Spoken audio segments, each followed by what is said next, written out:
সেই ভক্ত কি বলছেন, বলছেন বধূ কি আর করিব আমি,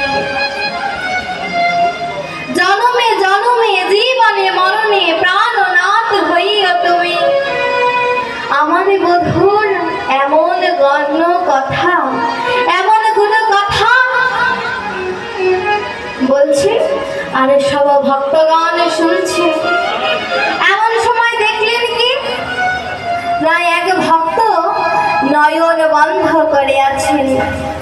তা ওই দেখে রাধারানী আমার মনে মনে চিন্তা করছে, এই আবার কেমন ভক্ত, আমার বধূর লীলা কথা হচ্ছে, গুণ কথা হচ্ছে, আর এই ভক্ত কিনা ঘুমাচ্ছে।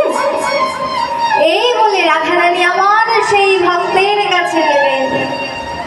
গিয়ে কি দেখলেন, সেই ভক্ত নয়ন বন্ধ করে আছে কিন্তু ভক্তের নয়ন দিয়ে জল পড়ছে। দেখুন রাধারানী আমার মনে মনে ভাবছে, এই ভক্ত যদি ঘুমিয়েই থাকে তবে এই ভক্তের দিয়ে নয়ন দিয়ে জল পড়ছে কেন? আমরা যখন ঘুমাই আমাদের নয়ন দিয়ে কি জল পড়ে? পড়ে না। তো রাধারানী আমার মনে মনে ভাবছে, এই ভক্ত কি আমার বধূর কথা শুনে কাঁদছে, না নিজের যন্ত্রণার কথা, নিজের কষ্টের কথা শুনে কাঁদছে, তের মনে দাঁড়িয়ে আছে।